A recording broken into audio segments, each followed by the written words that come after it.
Assalamualaikum warahmatullahi wabarakatuh.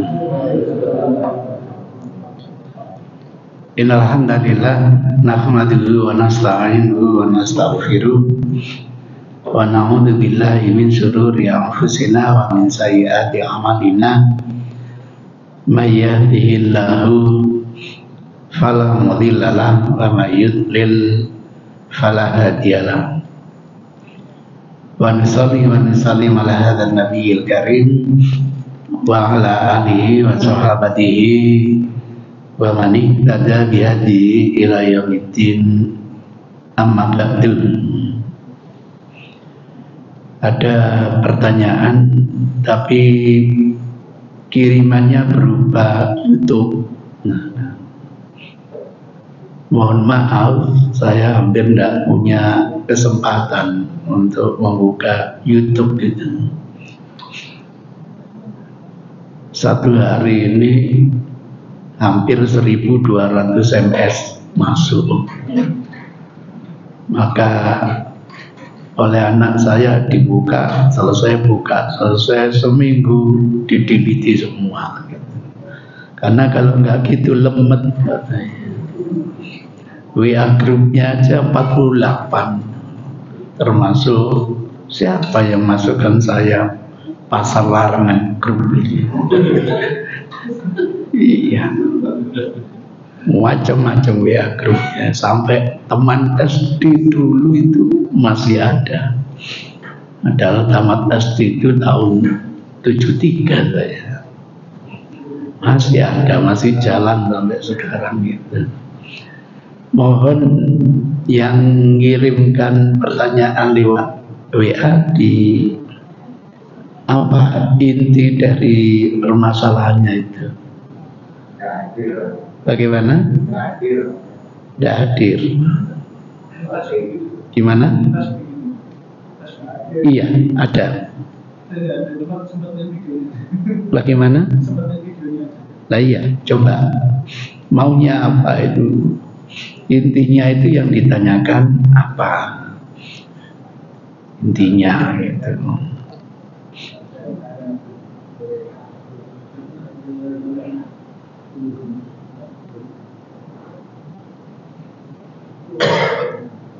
Mohon kalau ada pertanyaan intinya apa gitu aja, nanti kita bahas bersama. Panjang nggak YouTube-nya? Oh pendek, ya sudah kalau pendek. Kayak apa?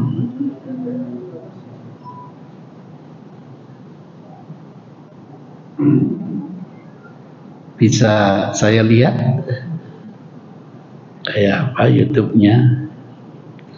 Ada yang lucu, Pak. Kirim YouTube, pertanyaannya tuh bagus. Tolong Ustaz, hadis-hadisnya dijelaskan semua ya. Penasaran saya. Penasaran saya buka YouTube-nya itu hampir 3/4 jam, Pak. Gitu. Ada 14 hadis. Sama dengan suruh bikin buku saya, Pak. Enak memang pertanyaannya setengah baris. Nah ini. Syukur alhamdulillah. Menjalin jari jemari atau yang dinamakan dengan tasbih dalam bahasa Arab adalah perbuatan yang terlarang apabila kita lakukan ketika kita sedang menunggu sholat atau ketika sedang khutbah pada hari Jumat. Karena Nabi SAW bersabda, "Idza tawadda'a ahadukum fi baitihi thumma atal masjid fa innahu fi shalat hatta yarji'a fala yaf'al hakadha." Apabila salah seorang di antara kalian berwudu di rumahnya kemudian dia ke masjid, maka dia dianggap sedang sholat, maka janganlah melakukan hal seperti ini. Lalu beliau melakukan tasbih atau menjalin jari jemari. Maka jangan lakukan itu ketika kita sedang menunggu sholat atau mendengarkan khutbah pada hari Jumat. Habis. Saya nggak ditunjukkan riwayatnya siapa gitu. Hadisnya Sahih. Hadirin sholat Jumat yang dirahmati oleh Allah Subhanahu wa taala. Syukur alhamdulillah. Ini apanya ini? Lanjutannya. Menjalin jari jemari diulang lagi. Diulang lagi. Gigi. Saya sudah ketemu. Kita sedang menunggu sholat. Ya, terima kasih. Jadi intinya itu orang kalau ke masjid seperti kita ini, walaupun menunggu sholat, nilainya sama dengan sholat. Maka tolong jangan bertasbih, dari kata sabbaka yusabbihu tasbih. Kalau diterjemahkan itu menganyam jari-jarinya gitu. Nah, ini namanya tasbih. Hadisnya sahih. Bahkan di dalam teks hadis hafalan saya, tasbih begini ini termasuk amalan setan. Hadisnya juga sahih. Alasan tidak boleh begitu itu karena itu adalah termasuk amalan setan. Hadisnya sahih, insyaallah. Pertanyaannya, maksudnya apa kira-kira? Saya kalau diskusi dengan teman salafi tanya gini, mesti dijawab, nggak usah gitu-gitu Ustaz, itu jil. Loh, enggak. Dalam kajian fikih itu pertama ada namanya tarikh tasyri'. Yang kedua adalah kajian syariat. Dan yang ketiga adalah hikmah tasyri'. Itu satu paket begitu.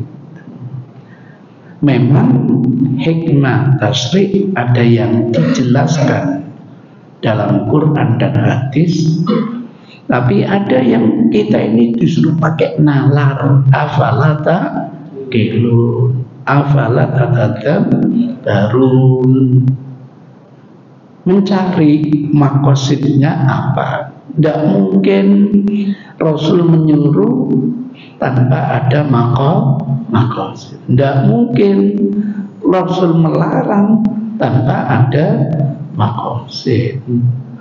Jadi jangan dikit-dikit jil, dikit-dikit jil. Enggak, itu petunjuk Al-Quran. Misalnya sholat, diperintahkan sholat. Alhamdulillah hikmahnya ada yang dijelaskan oleh Quran. Aqimis sholat lidzikri. Oh, makosidnya itu agar kita selalu ingat Allah. Nanti ada lagi, inna sholata tanha anil fahsya'i wal munkar. Mudah-mudahan hikmah kita sholat bisa amar ma'ruf nahi munkar. Itu dijelaskan. Apa hanya dua? Enggak. Nanti dengan pemikiran, wah sholat ini belajar disiplin, tepat waktu, selalu ikut bersama jamaah. Wah banyak. Kalau nanti imamnya salah, kita boleh negur. Sudah ditegur masih saja harus tetap ikut. Itu kan hikmah yang ada di dalam sholat, misalnya begitu. Nah sekarang hadisnya sahih insyaallah. Mudah-mudahan kalau nggak lupa ada di Darimi kalau nggak salah. Tasbih itu kalau diterjemahkan menganyam antar jari-jari. Di YouTube tadi ada orang duduk sambil jari-jarinya dianyam begini, kan gitu. Yang dikasih tanda bulat itu, oh berarti begini ini tidak boleh, kan begitu Pak. Untungnya nggak sampai haram Pak. Kalau sudah haram itu kan wilayah fikih gitu. Nggak boleh itu boleh, bisa berarti haram, bisa berarti makruh gitu. Kalau makruh kira-kira masih bisa dijalani enggak Pak? Bisa itu. Jadi larangan itu kalau diistimbat hukum kan bisa haram, bisa makruh. Perintah kalau diistimbat hukum kan ini namanya fikih, Pak. Wilayah kiro, bisa wajib, bisa sunnah, bahkan bisa mubah. Itu konsekuensi bicara hukum. Itu ceritanya. Untung fatwanya tadi dilarang. Nah, dilarang itu menjurus fikihnya haram atau menjurus fikihnya apa? Makruh. Sudahlah, anggap itu dilarang. Sekarang makosidnya apa? Orang duduk sambil tenang begini Pak ya, sambil konsentrasi. Hanya dengan apa? Tasbih. Dilarang itu kenapa gitu loh? Kenapa gitu? Mungkin ada Pak yang punya pemikiran. Sebab apa? Rasul di masjid itu menjelaskan kesatuan umat dengan tasbih, Pak. Bagaimana umat Islam nanti bisa bersatu dengan tasbih? Hadisnya begitu, itu loh. Maka kalau tasbih di masjid dijelaskan haram, mestinya kan nggak boleh Rasul berbuat seperti itu. Ini kajiannya harus tematik, gitu. Bukan hanya satu hadis kemudian langsung istimbat hukum. Kalau dimaknai haram tidak mungkin. Wong Rasul sendiri pernah menjalaninya. Nah, kalau makruh mestinya masih boleh, tapi supaya dihindari. Itu perbuatan setan, wilayah tasdid. Tetap hukumnya makruh supaya betul-betul dihindari. Kecuali kalau teksnya haram, selesai sudah, tidak usah udik-udik lagi. Itu ceritanya. Jadi kalau ada wilayah dilarang, harus siap beda pendapat. Karena ini wilayah kiro. Nggak boleh mengklaim pendapat saya yang paling benar. Anda mengaku itu benar, itu hak Anda. Tapi mengaku paling benar itu kesombongan intelektual. Apalagi sampai menyalahkan orang lain. Ada yang kira-kira Pak punya pemikiran? Ini kan seminar internasional ya Pak ya.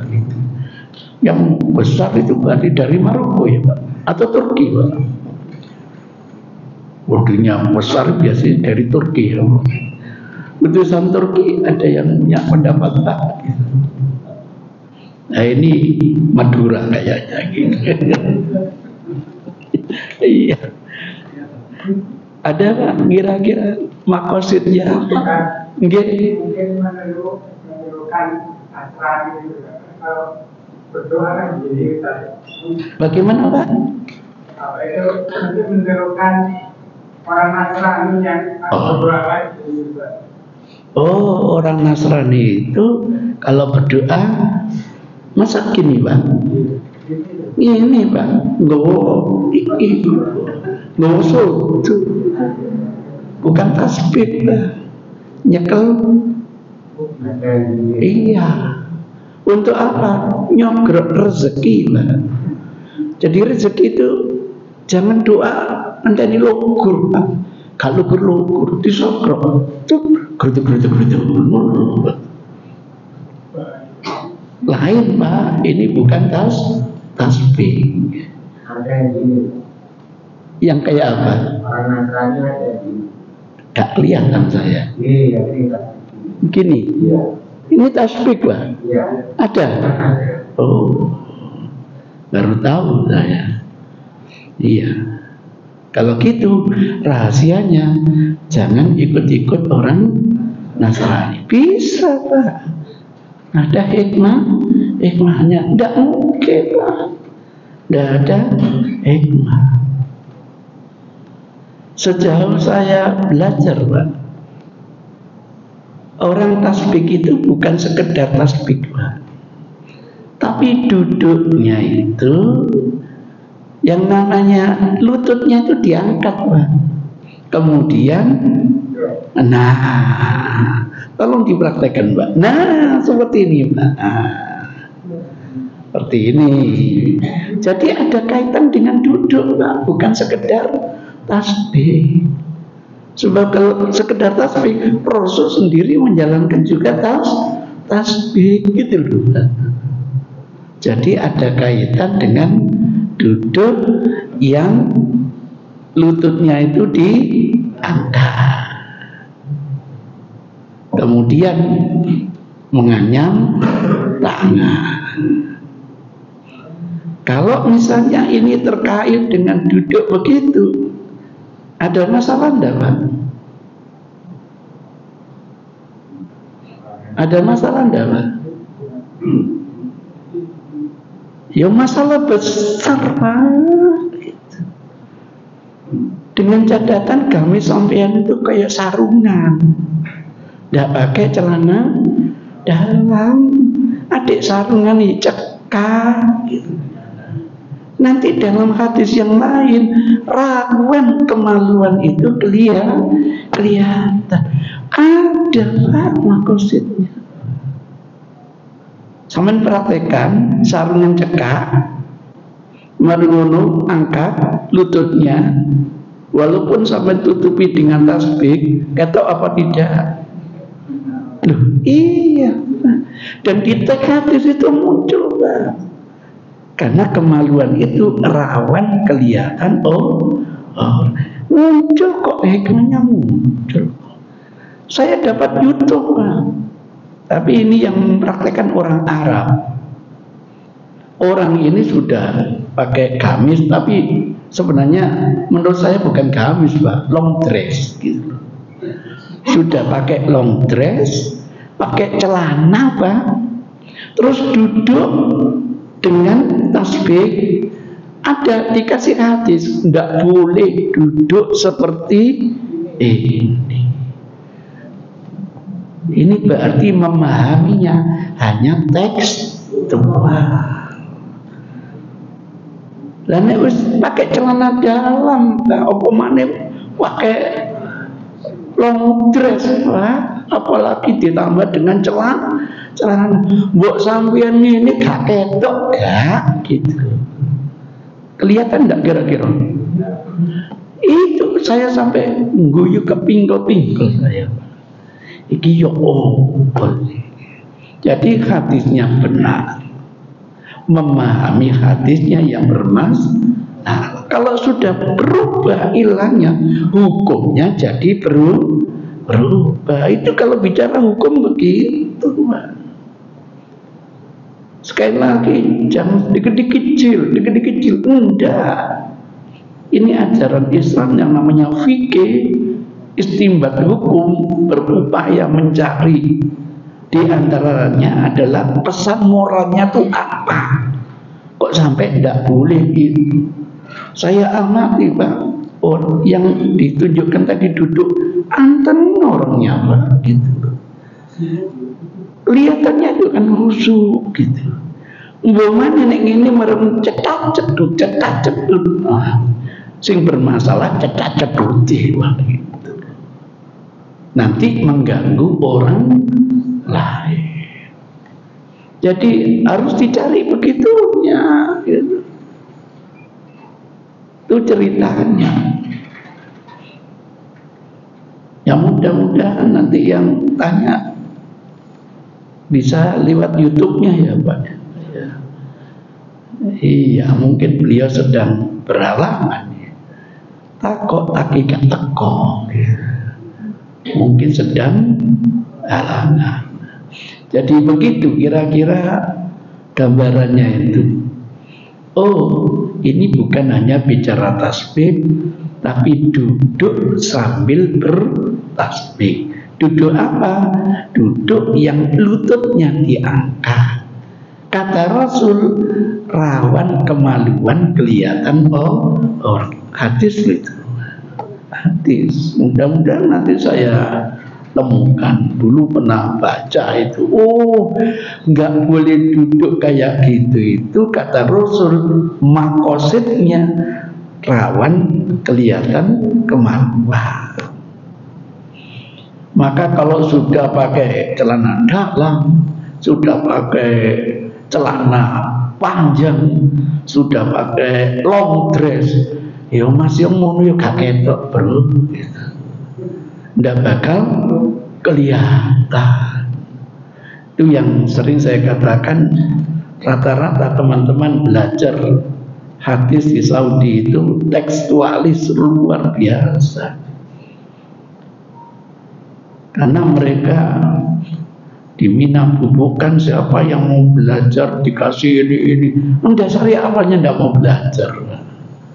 Ngapain belajar? Jadi dokter gajinya berapa? Mendingan bisnis. 1 bulan bisa miliarder. Jadi profesor yang juta. Iya, apalagi yang punya terah kerajaan.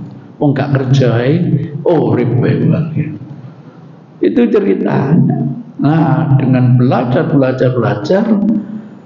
dulu yang ngajar kami itu nggak ada orang Arab. Satu-satunya guru saya yang masih hidup sampai sekarang, Ali bin Abdurrahman Al-Hudaifi. Karena beliau mengajarkan tahsin sholat, gitu. Tahsin bacaan Quran. Itu sampai sekarang beliau masih hidup.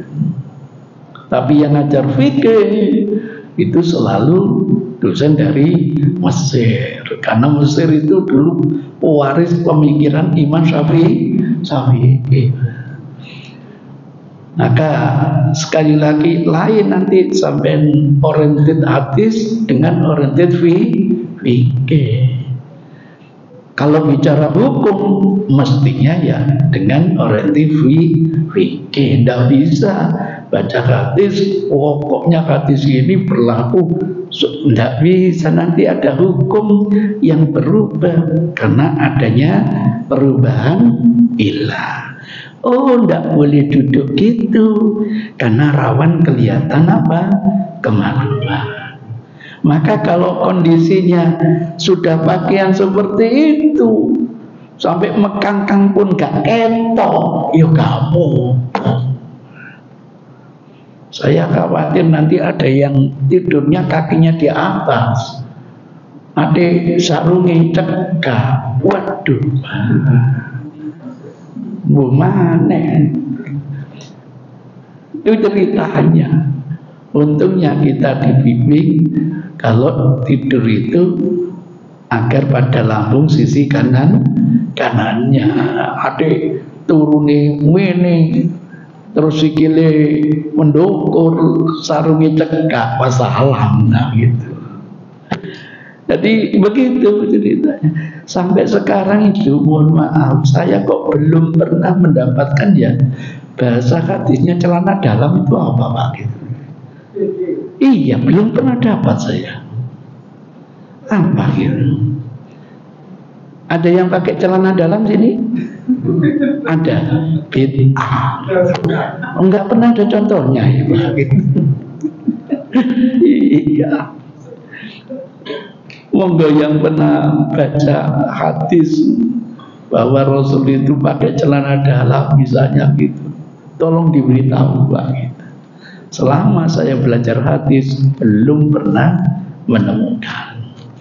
Kalau pakai celana dalam itu boleh, Rasul yang pertama kali harus memberi contoh.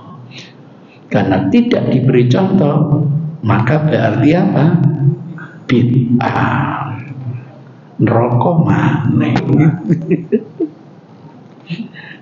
Itu ceritanya. Ada lagi pertanyaan? Sudah dianggap cukup?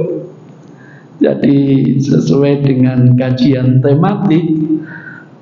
Oh, nanti makosidnya ketemu, enak. Jadi bukan pemikiran, muncul dalam penjelasan Rasul sendiri. Ada lagi untuk pertanyaan? Monggo silakan. Siapa ya? Saya harus menghadap. Oh, monggo. ini mungkin ada yang bikin karena sekarang sudah ada HP. Jadi kita sambil dari HP orangnya dan HP itu nggak boleh kan? Mendengarkan khutbah. Dia lihat HP itu, saya kan HP Intinya kalau sudah khotib harus perhatian, Pak. Jangan sampai kita disibukkan sampai menengok itu gak oleh, Pak. Dan ya sing rame. Ya itu sama dengan tidak konsentrasi kepada khutbah. Apa mana yang dibuka ada film. Waduh. Tak kira HP itu langsung dari khotib itu Rene Pak Kabiro. Ya gak apa-apa Pak, timbangannya ndelok ndangak, ndelok khotib ngomong ini gitu. Tiba chatting lho, ya padha ae gitu. Iya. Terjadi dulu Pak, jangankan main HP, ada yang main kerikil loh Pak. Kan Masjid Rasul itu kan tanah biasa, ada kerikilnya. Main-main kerikil aja tidak boleh, berarti hilang konsentrasi. Itu misalnya begitu, hikmahnya muncul Pak.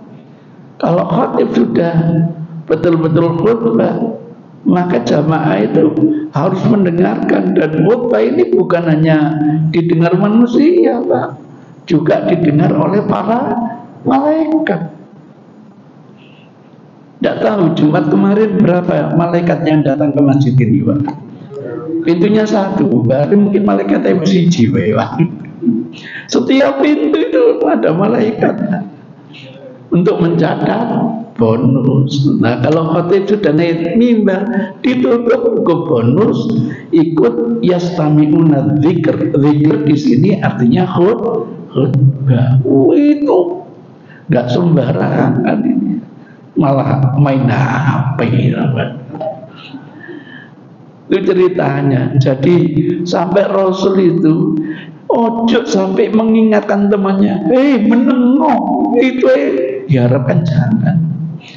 Makanya di masjid teman kita itu diingatkan pakai bahasa Arab Pak. Ruwiya Nabi Hurairah radhiyallahu anhu qala Rasulullah sallallahu alaihi wasallam idza kunta li sahibika yaumal jumu'ati wal imamu yaktubu faqad laghaw ansitu wasma'u wa ati'u rahimakumullah. Itu tambahan Pak. Maksudnya biar khotib segera pegang tekan Pak. Nah waktu itu saya nggak punya pengalaman, ya duduk terus sampai dihilang takmin. Nah ngadeg kok sampean, nang cekelan, gak sampai cekel. Ansitu wasma'u wa ati'u rahimakumullah. Kamari-mari ansitunya gitu. Nah mesti pegang, baru sholawatan. Allahumma sholli ala wa gitu. Baru ngerti saya. Ya karena nggak ngerti ya gak ngadeg. Dieling takmin stop. Nah sampai ngadeg sampai cekeliku. Nek ngono ansitu terus. Iya. Alhamdulillah khutbah dikasih tekan Pak. Ya Allah. Adik atapnya itu pendek. Lah nggak sadar saya angkat tangan tuwer ambrol lagi. Ya Allah. Jumatan lagi ke situ kan kayak tekan mana aku Pak. Kayak tekan mana ambrol mana. Itu ceritanya punya pengalaman saya. Wis pokoke rono maneh ganti kayak tekan mana. Maksud saya zaman segini kok masih pegang tekan aja. Zaman Rasul pedang yang pegang. Zaman Utsman tekan yang dipegang. Sekarang itu mau ya pegang pistol. Begitu khutbah ada yang tidur tembak cewer gitu. Diceramah ya turun. muka gak mati. Misalnya begitu. Iya, sampai tekan kaiso duduk, kaiso katakan. Itu ceritanya. Zaman segini masih pakai tekan. Nah, mestinya pakai apa? Pistol kayak gitu. Ada lagi mungkin? Monggo silakan. Nah ini sarungnya dibuka ketok, tapi ketok celana dalami, Pak, nggak sampai gitu. Dua adzan waktu hari Jumat. Apa Pak? Dua adzan. Oh iya, kenapa Pak? Itu gimana? Ada yang satu, ada yang dua. Boleh Pak, dua adzan boleh. Baru terjadi pada waktu zaman siapa? Utsman Pak. Kenapa pada zaman Umar perluas sampai tadakwa Islamiyah Pak? Berapa ribu sahabat dikirim ke mancanegara. Sehingga zaman Utsman itu ada kasus di hari Jumat banyak yang nggak sadar Pak. Kalau ini hari mulia, padahal kebiasaan Rasul subuhnya saja sudah dibacakan surat untuk niteni, untuk niteni. Oh tiba-tiba saiki dina Jumat gitu. Tuh umat sudah tahu Pak niteni. Kadang membaca ayat As-Sajdah sama surat Al-Insan. Kadang enggak harus Pak. Kadang hadis yang saya masukkan kalau nggak salah dalam buku saya tentang hari raya Jumat itu sebagai ketenger itu berarti kan mestinya masyarakat tahu kalau hari ini hari Jumat. Dulu nggak ada kalender, nggak ada alarm, nggak ada HP Pak. Sampai ada kasus jamaah kita ini datang terlambat. Ditanya khotib kok, kenapa Anda terlambat? Ya baru tahu, kamu mandi tadi. Enggak, kamu datang ke Jumatan enggak mandi juga. Sampai gitu loh Pak. Iya, hadisnya kan ada. Nah itu. Sehingga ayo teman-teman musyawarah, biar kira-kira petanda lebih dikenal orang hari Jumat ini apa. Ingat, ditandai dengan azan. Jadi azan itu bukan hanya fungsi untuk menunjukkan manjingnya waktu atau mengundang sholat apa? Jamaah. Enggak Pak. Di antara fungsi yang lain adalah peringatan. Dari mana? Bilal dulu itu punya kreatif. Ya apa cara membangunkan Rasul malam hari dan umat Islam yang ingin puasa, sehingga ditambah as-sholatu khairum minan naum, kan begitu. Ketika kita bersama Rasul hujan lebat, apa kata Rasul kepada muadzinnya? Tambah, ungkapkan apa ya Rasul? As-sholatu fi rihalikum, kan begitu Pak. Sudah sholat di tempat domisili masing-masing. Kenapa ya Rasul? Masjidnya kebanjiran. Kalau sekarang perlu enggak gitu itu Pak? Ya enggak perlu Pak. Oh masjidnya enggak tahu kebanjiran gitu. Kasihan Mbak hujan dan duit payung mereka, pakai jas hujan, licin jalannya. Oh biar iko zaman Rasul licin, saya ikuti aspal. Itu ceritanya. Jadi azan yang pertama ini Pak merupakan azan peringatan, bukan azan Jumat Pak.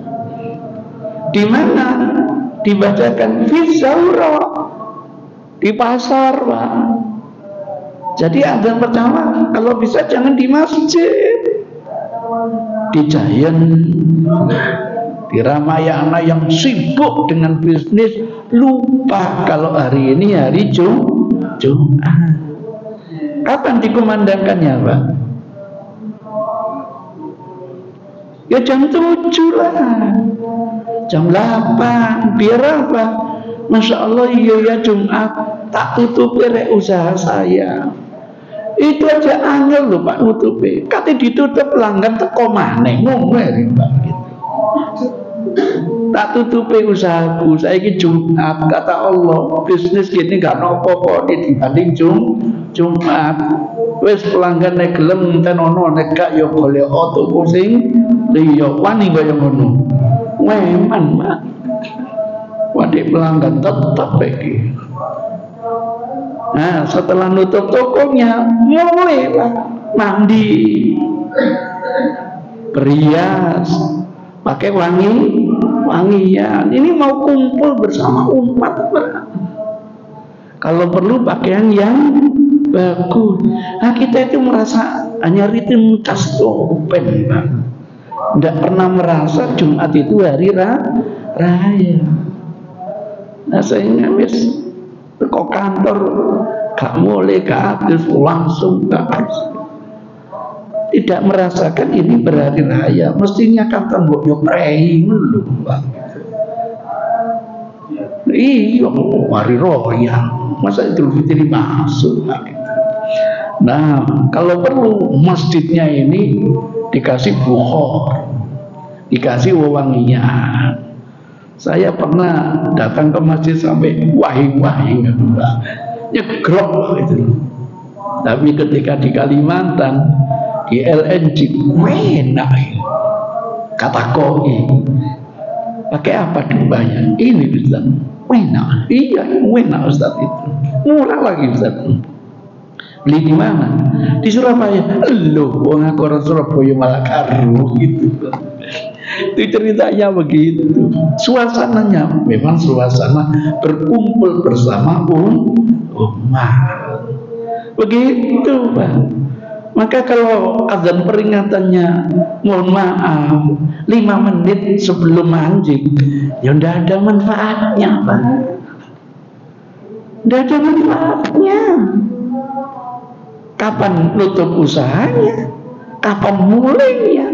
Kapan mandinya? Itu ceritanya. Maka ketika ada rapat takmir, telepon saya, Ustaz, nanti malam ada rapat Ustaz, takmir bagus. Di antara agendanya, insya Allah Jumat nanti pakai 2 azan. Ya enggak apa-apa. Ada tuntunannya zaman Utsman, ijma' sahabat sudah. Tidak ada kok yang enggak. Tapi mereka paham azan pertama ini azan peringatan. Sama dengan terjadi angin lesus, hujan deras, disuruh mengumandangkan apa? Azan. Biar kita ini mawas diri, hati-hati. BE omai ambruk, BE kejatuhan entah pon. Begitu, saya dapat YouTube, Pak.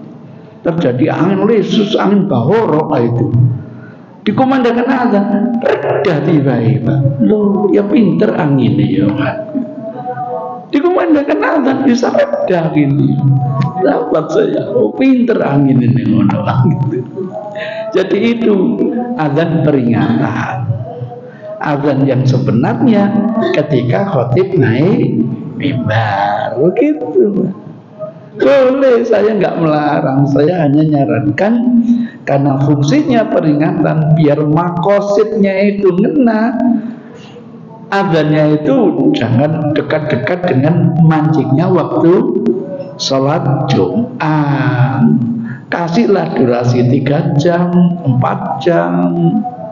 Dan tempat-tempat yang diduga mereka itu lupa kalau hari ini hari Jumat. Sampai praktekkan nanti hari Jumat jam itu di Jayan itu sampai azan. Paling masyarakat yang gendeng bang ini. Mboten gendeng ini kita mau menjalankan sunnah, mengingatkan sampean gitu. Wes duwe kalender bro, wes gak usah diingatkan kabeling. Itu ceritanya begitu, Pak. Jadi boleh, Pak, ada tuntunannya. Bukan bid'ah. Bagaimana? Bukan bid'ah. Gimana kalau kita bikin bid'ah aja? Ada enggak pada zaman Rasul? Enggak ada. Kalau betul-betul yang kita anggap baik ini benar, Rasul yang harus pertama kali ngasih contoh. Ya apa nek ngono ya, Pak? Karena enggak ada contoh dari Rasul, berarti apa? Bid'ah. Adine nek sahabat boleh bid'ah, kita enggak boleh bid'ah, ngono ya, Pak ya. Wah, itu senjata makan tuban. Jadi cara saya dulu ikut pelatihan dai itu 2 kali di sana, Pak. Bayangkan ikut pelatihan dai itu, Pak, mesti di hotel, Pak. Dan tidak mengurangi gaji pokok, Pak. Dan yang lebih menarik, mesti dapat sangu, Pak. Mesti dapat sangu, lah. Lumayan tambah-tambah rezeki, Pak. Di doktrinnya, caranya bahwa yang namanya agama sudah sempurna, tidak perlu adanya tambahan apapun, berarti apa? Bid'ah. Keywordnya, kalau itu baik, pernah tidak dicontohkan oleh Rasul? Kalau tidak, Rasul mestinya harus pertama kali yang memberi contoh.